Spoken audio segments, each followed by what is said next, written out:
Amém, queridos irmãos e amigos.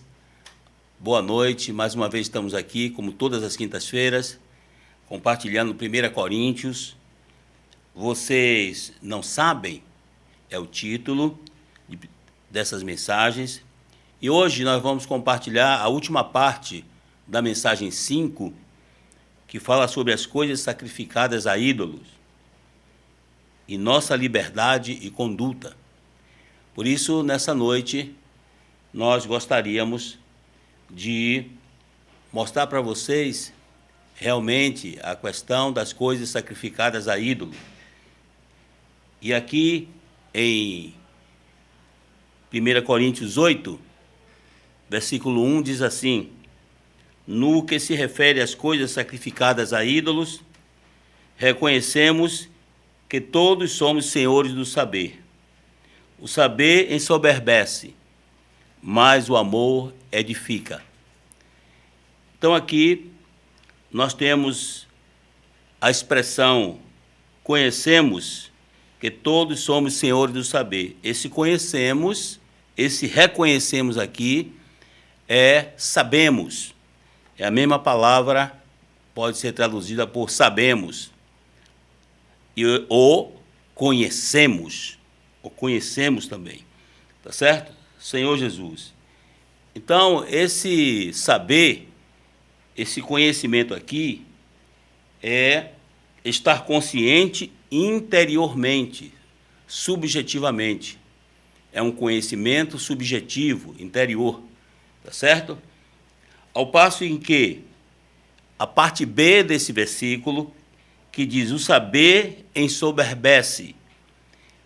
Esse saber aí é um saber exterior, é um conhecimento exterior e objetivo. E esse conhecimento exterior e objetivo ensoberbece. Por isso, essa expressão, né? O saber ensoberbece, quer dizer, esse conhecimento exterior e objetivo, ele ensoberbece. Por que ele ensoberbece? Ele ensoberbece porque ele tem origem na árvore do conhecimento do bem e do mal, do certo e do errado. Então, a árvore do conhecimento do bem e do mal tem como fonte a morte. Por isso que Deus falou para Adão e para Eva: se você comer dessa árvore, você vai morrer, certo? Porque o resultado desse conhecimento, né, do bem e do mal produz a morte. Por isso, queridos irmãos, aqui Paulo usa essa expressão para mostrar que nós precisamos ter o conhecimento interior, subjetivo, e não somente ou tão somente um conhecimento exterior e objetivo que ensoberbece, porque ele vem do conhecimento da árvore, do conhecimento do bem e do mal. E no versículo ainda, parte B diz: mas o amor edifica. Aqui fala que o amor edifica, certo? Então, esse amor aqui é a expressão da vida de Deus, certo? Esse amor que edifica é a expressão da vida de Deus. E esse amor, ele está mencionado no capítulo 13 de 1 Coríntios, que fala: ainda que eu falasse a língua dos homens e dos anjos, se não tiver amor, serei como o bronze que soa e como símbolo que retine. Aí ele fala: o amor é paciente, é benigno, o amor não arde em ciúmes, não se ufana, não se ensoberbece. Então, esse aqui é o amor proveniente da árvore da vida. Esse amor aqui é o amor de Deus, porque em 1 João 4,16, diz que Deus é amor. Então, nós temos que ver como vamos pautar a nossa conduta na vida da igreja. Se pela árvore do conhecimento do bem e do mal, que resulta em morte, e também leva a morte para os irmãos, ou se conduzimos a nossa vida, a nossa conduta, nosso procedimento pela árvore da vida, que representa Deus em sua natureza divina, que é amor, Deus é amor, e o resultado é vida. Por isso que Paulo diz aqui que o saber ensoberbece, mas o amor edifica. Porque nós, na vida da igreja, precisamos viver pela árvore da vida para manifestar e expressar o amor de Deus. Ó Senhor Jesus. Então, esse amor de Deus que edifica, ele foi infundido em nós pela fé. No dia em que nós cremos em Jesus e o recebemos o Senhor Jesus, nós recebemos essa pessoa maravilhosa, que é Jesus Cristo, que é o próprio Deus. E o amor de Deus, então, foi derramado em nossos corações por meio do Espírito Santo. Portanto, hoje, pela fé, nós recebemos essa natureza divina, essa natureza desse Deus que é amor, tá certo?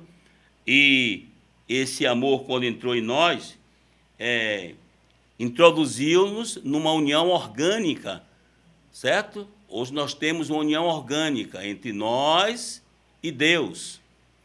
Então, hoje nós fazemos parte da natureza divina. Estamos unidos a Deus, unidos ao Senhor Jesus Cristo, a Cristo, como aquele ramo na videira, que está unido organicamente à videira. Nós estamos unidos agora organicamente a Deus. Isso foi feito por meio da fé. Quando recebemos Jesus Cristo, também recebemos esse Deus que é amor. Ó Senhor Jesus. E esse amor, e é com esse amor que edifica, que nós amamos a Deus. Por isso, no versículo 3 de 1 Coríntios 8, versículo 3 de 1 Coríntios 8 diz assim: mas se alguém ama a Deus, esse é conhecido por ele. Então, é com esse amor divino, com esse amor de Deus, que nós amamos o próprio Deus. E também, queridos irmãos, é com esse amor de Deus que nós também amamos os irmãos. É o que está escrito em 1 João, capítulo 4,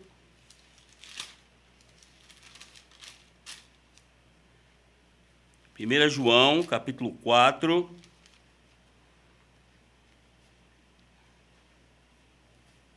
versículo 21.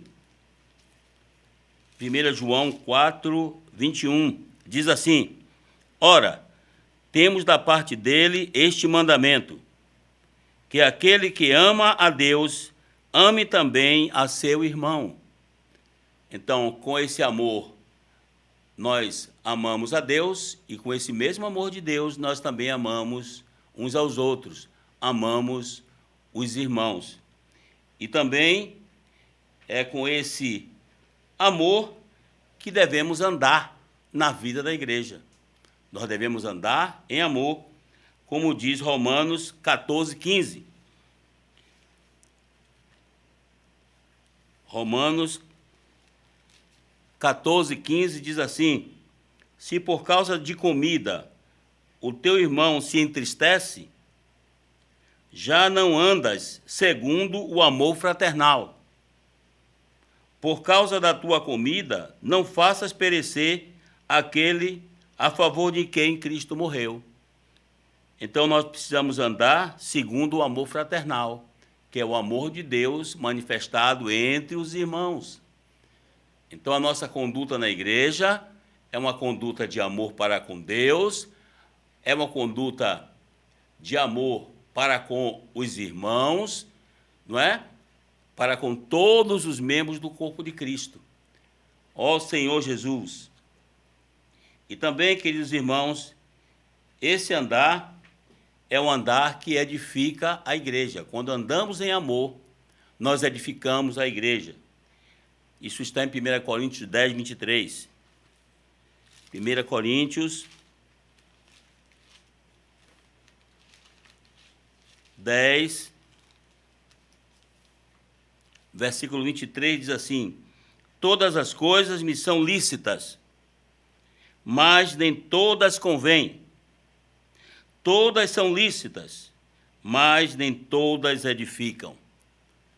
Então, se nós andarmos por esse amor, ou seja, pelo princípio da árvore da vida, então nós temos o amor de Deus, vivemos o amor de Deus, temos a expressão, não é, da vida de Deus, que é o seu amor, e com esse amor nós edificamos a igreja, edificamos uns aos outros.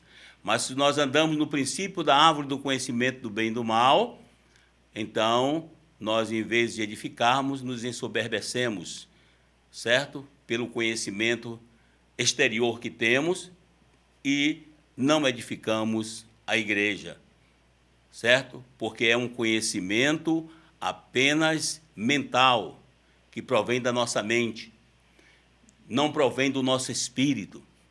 É por isso que precisamos, queridos irmãos, na igreja, exercitar o nosso espírito em todas as coisas que fizermos em nosso serviço, para manifestar esse amor de Deus que está em nosso espírito e que foi derramado pelo Espírito Santo. Ó Senhor Jesus. Por isso, nós precisamos conhecer a Deus e conhecer a sua palavra, conhecer a palavra de Deus. E quando fala em conhecimento, como diz aqui em 1 Coríntios 8, não é? Nós estamos vendo, reconhecer aqui significa saber ou conhecer. Nós precisamos, eu queria abrir aqui um parênteses, né? Já que estamos falando sobre conhecimento interior e conhecimento exterior, saber interior e saber exterior. Então, eu queria abrir aqui um parêntese para mostrar para vocês que, segundo a Bíblia, existe pelo menos 3 importantes conhecimentos que nós precisamos ter. Precisamos ter esses 3 tipos de conhecimento concernente a Deus. Primeiro, o primeiro conhecimento é conhecer as obras de Deus. Todos nós precisamos conhecer as obras de Deus. Segundo, precisamos conhecer os princípios de Deus. E, em terceiro lugar, precisamos conhecer o próprio Deus. Conhecer Deus em sua vida e natureza. Então, nós precisamos desses 3 tipos de conhecimento.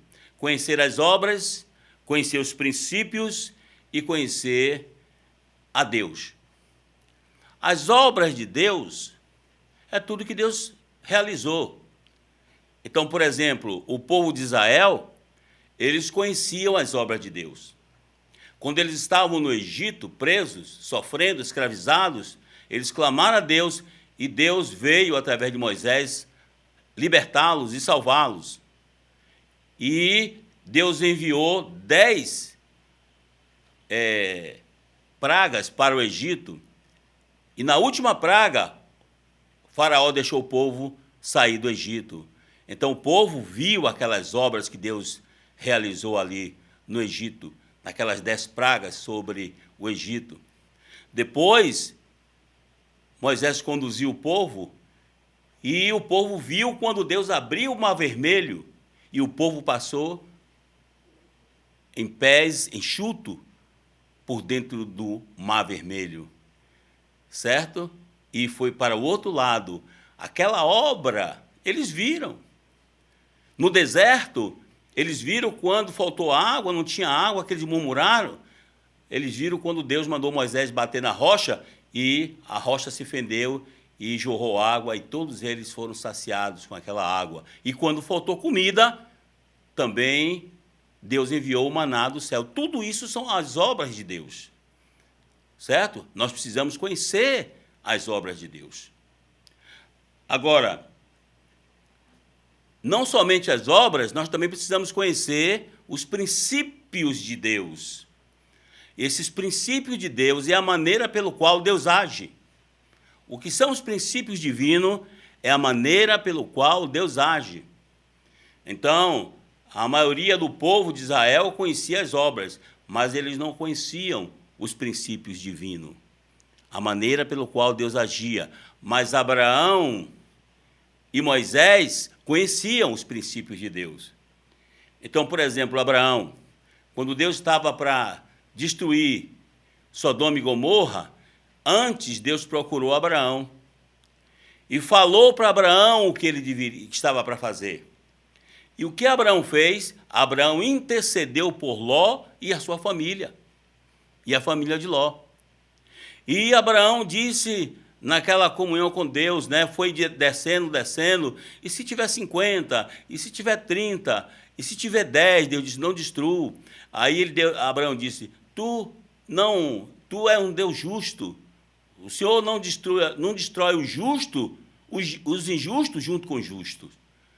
Então Deus realmente apareceu para Abraão para que Abraão intercedesse, porque Deus sabia que Abraão conhecia o princípio pelo qual Deus agia. Deus não queria destruir Sodoma e Gomorra e, ao mesmo tempo, destruir Ló. Então, usou Abraão, que conhecia o princípio de Deus, a maneira de Deus agir, e foi através daquela oração, intercessão por Ló, que a família de Ló foi salva. Então, esse é um princípio, está vendo? O outro é Moisés. No capítulo 32 de Êxodo,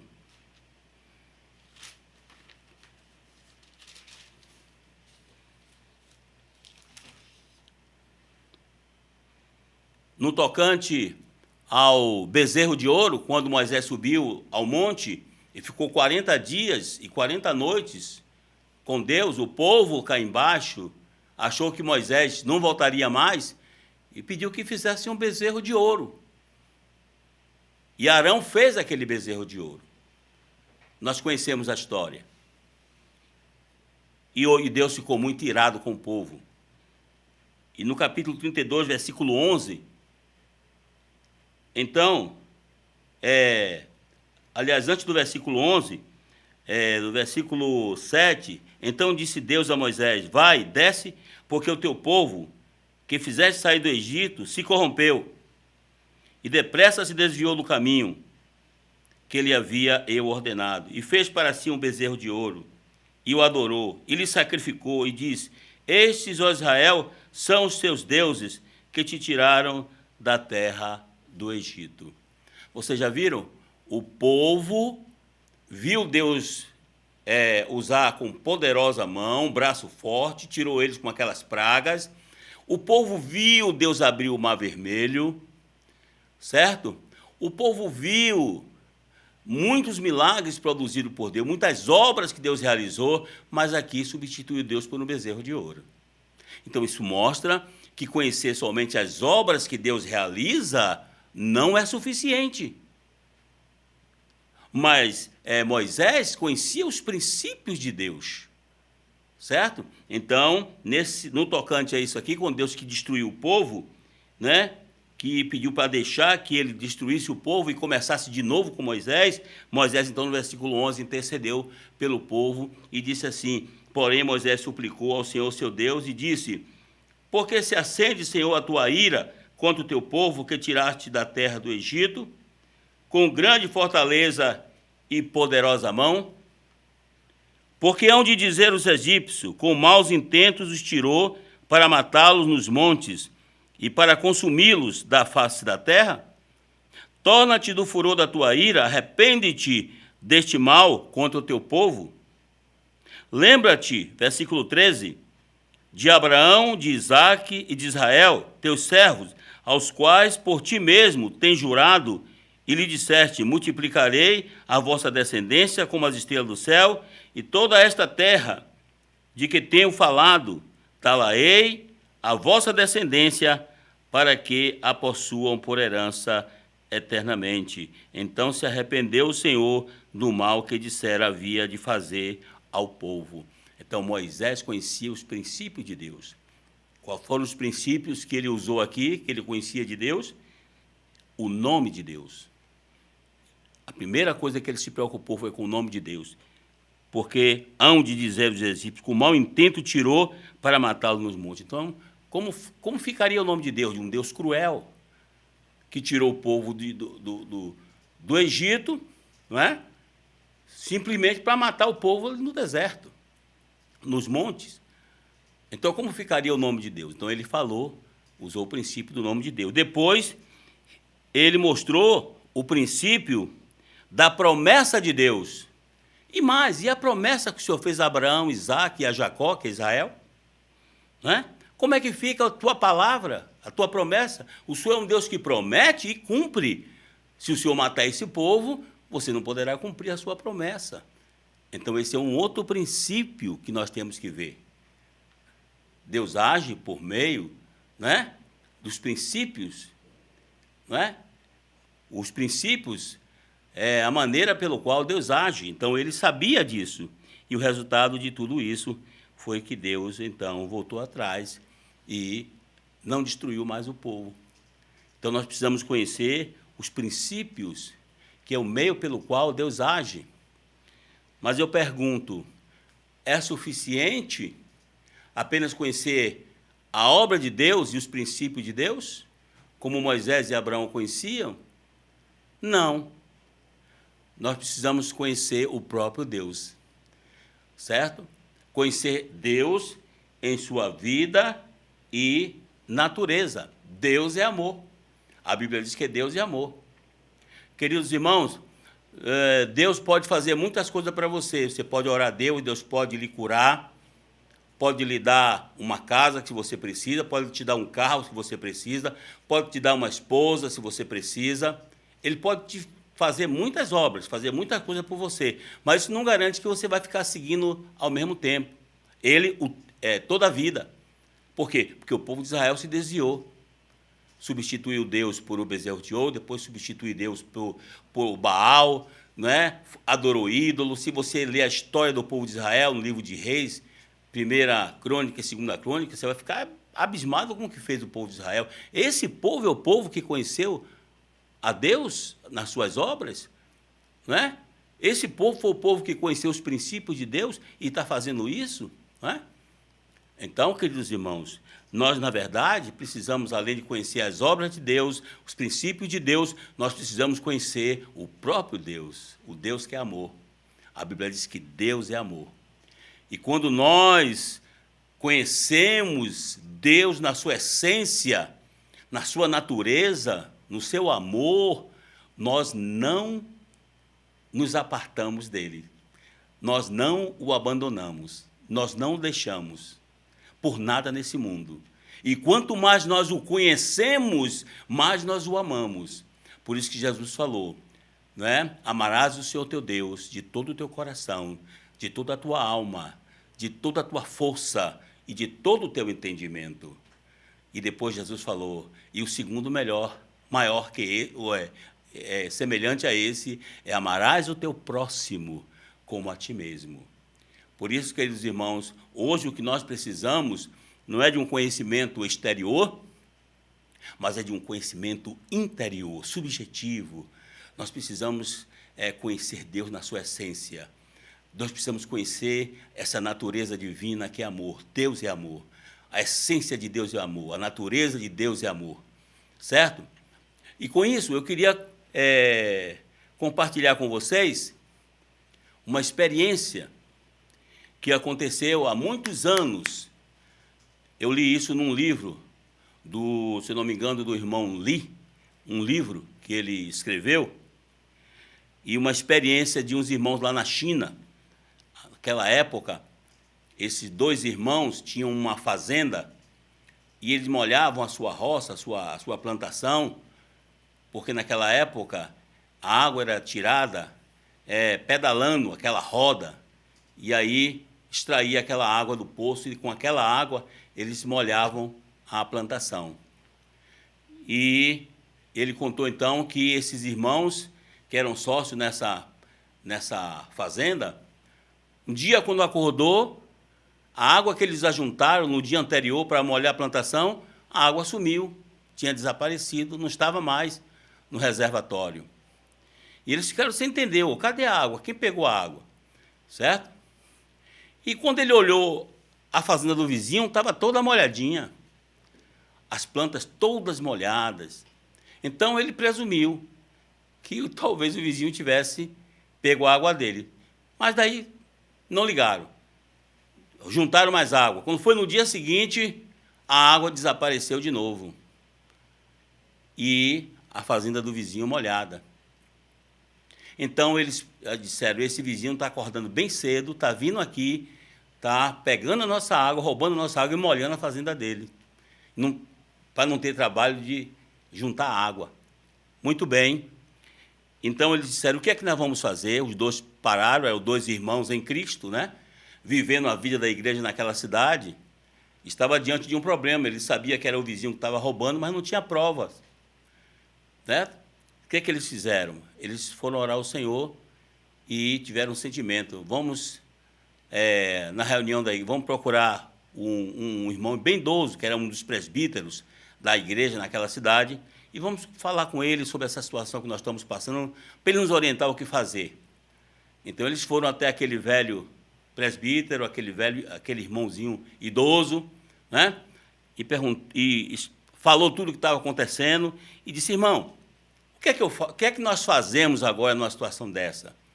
Aí o irmão idoso olhou para eles dois e disse, faça o seguinte, amanhã acorde mais cedo do que ele, do que o seu vizinho, acorde bem cedo. Antes dele acordar para pegar a sua água, vocês acordam bem mais cedo do que ele. Aí você pega a água que vocês têm lá, e molha a fazenda dele. Aí os irmãos ficaram sem entender. Eu vou molhar a fazenda? Ele está fazendo isso, a gente ainda vai molhar a fazenda dele. Então o irmão disse assim, faça isso que eu estou dizendo. Vocês não vieram me procurar? Faça isso. No outro dia os irmãos foram, fizeram isso. Acordaram cedo, pegaram a água deles, foi na fazenda do vizinho, que estava roubando a água, e molhou a fazenda dele toda. Quando o vizinho acordou para roubar água, que olhou, a fazenda dele já estava molhada. E já estava toda irrigada. E quem fez isso? Aqueles irmãos. Você sabe o resultado? Eu vou lhe dizer o resultado. O resultado é que o vizinho foi até eles, pediu perdão pelo roubo que estava fazendo, do prejuízo que estava dando aos irmãos. Esse vizinho se converteu, a família dele se converteu e passaram a reunir na igreja onde os irmãos reuniam. Está vendo? Então, irmão, o que eu quero mostrar para vocês com essa experiência é que aquele irmão idoso, ele não conhecia apenas as obras de Deus, os princípios de Deus, ele conhecia o próprio Deus, porque Deus é amor. Então, ele levou aqueles dois irmãos a conhecer também o amor de Deus. É assim o amor de Deus. O amor de Deus é o amor que ama o inimigo, que ama os que nos perseguem. Então, o que nós precisamos hoje é conhecer esse Deus que é amor. E esse amor é que vai edificar a igreja. Por isso que diz que o amor edifica, porque esse amor é proveniente da árvore da vida. E a árvore da vida representa Deus, não é? Com a sua vida, que expressa esse amor que Ele é e que Ele tem para nós. Senhor Jesus. Então, queridos irmãos, eu fecho aqui, então, esse parênteses, né?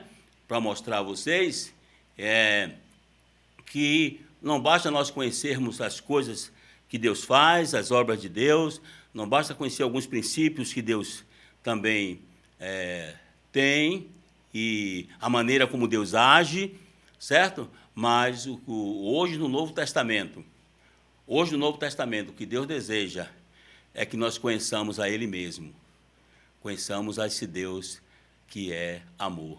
Ó Senhor Jesus, louvado seja o Senhor. E por isso nós devemos considerar, não é, o corpo de Cristo em tudo que nós fazemos. Se nós somos pessoas que nos conduzimos, não é, andamos por esse amor na vida da igreja, então nós vamos considerar o corpo de Cristo em tudo que nós fizermos. Nós vamos considerar os irmãos, vamos considerar o corpo de Cristo, a igreja, Senhor Jesus. Então, no capítulo 8, voltando para 1 Coríntios, capítulo 8 de 1 Coríntios,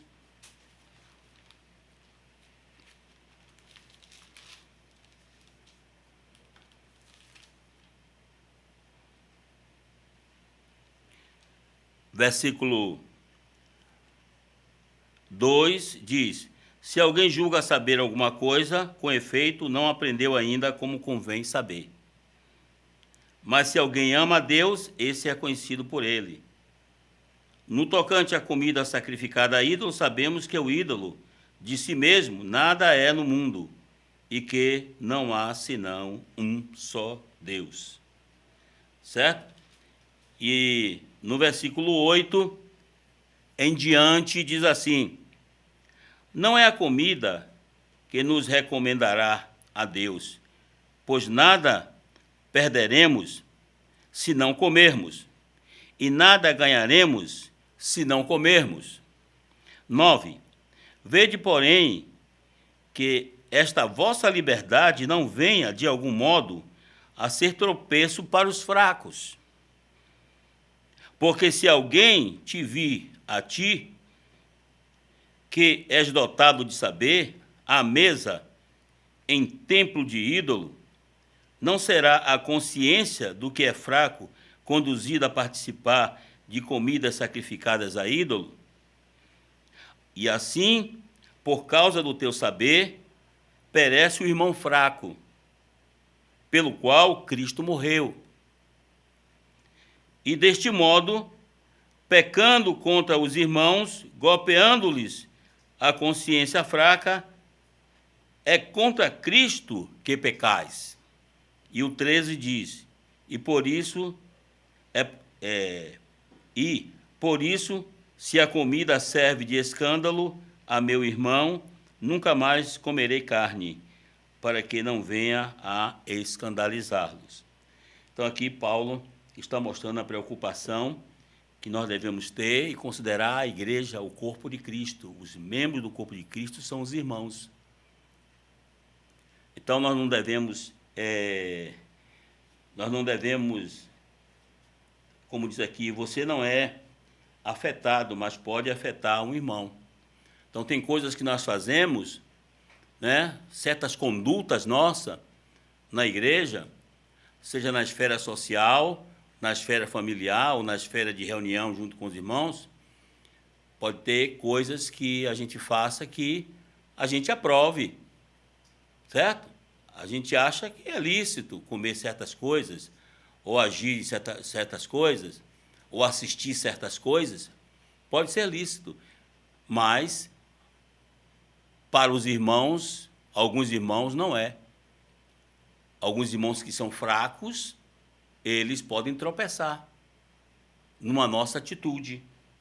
Então, eu queria dar um exemplo, por exemplo, aqui no Brasil, por exemplo, quando nós começamos a vida da igreja, eu comecei em 1984, e a mesa do Senhor, a ceia do Senhor, que hoje nós usamos o suco de uva, naquela época não era suco de uva, era vinho, vinho mesmo, como a Bíblia fala, né? O cálice é o vinho, tá certo? Tinha o pão e era o vinho. Os irmãos compravam vinho, literalmente. Mas com o passar do tempo, o que aconteceu? Aqui mesmo em Salvador tinha um irmão que ele foi ganho pelo Senhor e ele no passado era alcoólatra. Então, quando chegava domingo, que ele tomava aquele vinho, ele se lembrava da bebida, aquilo induzia ele, aquilo era uma tentação para ele voltar àquela velha vida, voltar a tomar bebida alcoólica, entendeu? Então, isso aconteceu não apenas aqui em Salvador, mas em muitos lugares ocorreu isso. Então, na época, o irmão Dong, lembro-me bem, né? Ele, inclusive, se preocupou muito com essa questão. E ele falou, não, a partir de hoje vamos usar o suco de uva, né? Que vem da videira, que não tem álcool. Foi aí que nós mudamos do vinho, né, para o suco de uva. Então, qual é a preocupação ali? A preocupação é com os irmãos, que são fracos, que são frágeis. Por isso que aqui, então, nessa passagem, diz assim, por causa do teu saber, perece o irmão fraco, pelo qual Cristo morreu. Por exemplo, conheci irmãos que tomam vinho, na casa dele tem vinho, certo? Já fui, inclusive, convidado para tomar vinho num restaurante com 2 irmãos até de peso, né? Irmãos responsáveis. Eu não tomei. Eles me ofereceram, eu disse, não, eu prefiro refrigerante. Então, assim como eu já tinha uma certa maturidade e sabia exatamente o que eu queria, também não condenei eles, porque a Bíblia não condena aqueles que tomam vinho, a não ser que a pessoa se embriague, né? Mas, na minha conduta, eu não os condenei e também não aceitei, certo? E, resultado, depois que eu estava tomando refrigerante e eles 2 lá o vinho, então eu vi na mesa uma família, e que essa família que era um amigo, pessoa que era do mundo, né? Quando ele me viu e tal, ele aí ficou em pé, eu fui lá, conversei com ele e falei, estou ali com 2 amigos, nem pude dizer que eram 2 irmãos, porque ele viu na mesa que os 2 estavam tomando vinho, tá certo? Então, o que acontece? Deus até me livrou de eu ter aceitado a tomar vinho, e eu poderia, inclusive, escandalizá-lo, e depois ele sair falando, né, para as pessoas do nosso ciclo de amizade, que eu vi o Roque num restaurante, rapaz, tomando bebida, comprando vinho e tal. Então, todas essas coisas, irmãos, nós temos que nos preocupar. Nós temos que nos preocupar, nós vamos ver aqui mais tarde, não só com os irmãos, onde nós nos reunimos, né, os irmãos da igreja, em nossa localidade, mas temos que nos preocupar também com os irmãos que não fazem parte da vida da igreja, mas que são nossos irmãos que estão reunidos em outros lugares, com quem nós temos contato no nosso viver social. Então, nossa conduta não pode escandalizar também esses irmãos que não reúnem conosco. Certo? Senhor Jesus. Por isso, irmãos, aqui, claro, Paulo fala de comida sacrificada a ídolos, não é? Talvez a gente não vai encontrar no mercado comida sacrificada a ídolo, a não ser que seja a situação como o Coro de São Cosme, aqueles queimadinhos que dão para as crianças nesse período, né? Essas coisas, tá certo? E nós sabemos que por detrás de todas essas coisas, quem é que está? Né? Tem demônios ali, espíritos malignos, que estão ali operando, né? Através dessas coisas. E nós, evidentemente, não vamos nos unir, comer dessas comidas sacrificadas. Mas fora disso, né? Fora disso, nós temos coisas que nós contatamos, né? Que nós vemos, por exemplo, bebidas alcoólicas, certos tipos de filmes, novelas e tantas outras coisas. Nós não podemos, de modo nenhum, com a nossa conduta, escandalizar, golpear a consciência dos irmãos e das pessoas. Ó Senhor Jesus, não devemos permitir que as pessoas tropecem por causa da nossa conduta. Então, eu queria ler agora capítulo 10, versículo 31 e 32. Diz assim: portanto, quer comais, quer bebais, ou façais outra coisa qualquer, fazei tudo para a glória de Deus. Não vos torneis causa de tropeço nem para judeu, nem para gentio, nem tampouco para a igreja de Deus. Então, aqui Paulo mostra que nós não devemos ser causa de tropeço, nem para os judeus, que é um povo de Deus, né? Está aí, vivendo aqui ainda nessa presente era conosco. Não devemos ser tropeço, né, para os gentios, né, que são todas as pessoas que estão vivendo no mundo e que não são judeus, são gentios, tá certo? E também não devemos servir de tropeço para a igreja de Deus. E a igreja é composta de irmãos, né? São filhos de Deus, regenerados, que estão vivendo junto conosco. Também não devemos ser, né, tropeço para eles. Então, isso significa que nós não devemos ser tropeço nem para judeu, nem para gentil, nem para os irmãos da igreja de Deus, ou seja, para pessoa nenhuma. Se você está com o irmão, você tem que ter cuidado da sua conduta para que você não escandalize esses irmãos. Se você está com um judeu, como na vida da igreja tem vários judeus que se converteram até estão reunindo conosco, né, em vários lugares, também não podemos ser pedra de tropeço para eles. E se você está no mundo, no seu trabalho, na sua escola, na sua faculdade, entre a sua vizinhança, entre as pessoas do mundo que não têm o Senhor, também não podemos servir de tropeço para essas pessoas. Ou seja, nós temos que pautar a nossa conduta, né, e ter cuidado com a nossa liberdade.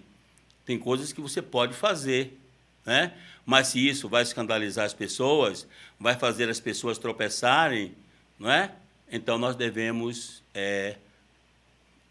negar nossa vida da alma, tomar a cruz e não nos conduzir dessa maneira e não praticar certas coisas. Por isso, agora no versículo 33, ele diz assim: assim como também eu procuro em tudo ser agradáveis a todos, não buscando o meu próprio interesse, mas o de muitos, para que sejam salvos. Está vendo? Então, o apóstolo aqui se preocupava, ele era exemplo, ele era modelo, ele se preocupava com as pessoas, se preocupava com os irmãos, com as igrejas, se preocupava com os gentios, aqueles a quem ele estava indo pregar o evangelho, e com os judeus, porque ele pregava o evangelho na sinagoga, quando chegava na cidade, ele ia sempre à sinagoga pregar o evangelho aos judeus, e queria que eles se convertessem. Por isso aqui ele diz aqui, para que sejam salvos. Então, a nossa vida, o nosso viver hoje, na vida da igreja, na esfera de reunião, na esfera familiar e na esfera social, é o que? Salvar as pessoas. A nossa conduta deve servir para salvar as pessoas. Então, se nós temos um viver agradável, como ele tinha, não é? E tinha um viver que não fazia as pessoas se escandalizarem nem tropeçarem, então, normalmente, essas pessoas eram ganhas para o Senhor. E é isso que nosso viver e a nossa conduta deve produzir, né? Um viver como ali em Atos, quando começou a vida da igreja em Jerusalém, né? Eles estavam reunidos de casa em casa, tomavam suas refeições com alegria, singeleza de coração, caíam na graça do povo e, dia a dia, Deus ia acrescentando os que iam sendo salvos. Esse é o nosso viver, certo? Por isso eu gostaria agora de encerrar, né, essa mensagem falando de 4 princípios básicos para a nossa conduta na igreja.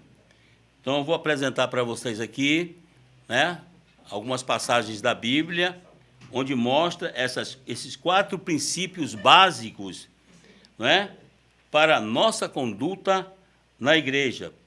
Primeiro eu quero ler 1 Coríntios 6, versículo 12.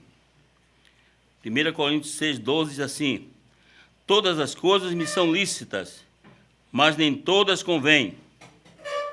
Todas as coisas me são lícitas, mas eu não me deixarei dominar por nenhuma delas.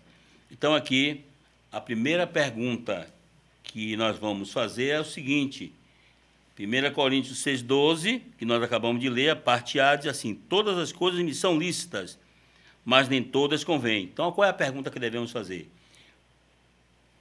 Se o que estou praticando traz proveito. O que você está praticando no seu viver diário, na sua vida social, na sua vida familiar, né? Traz proveito?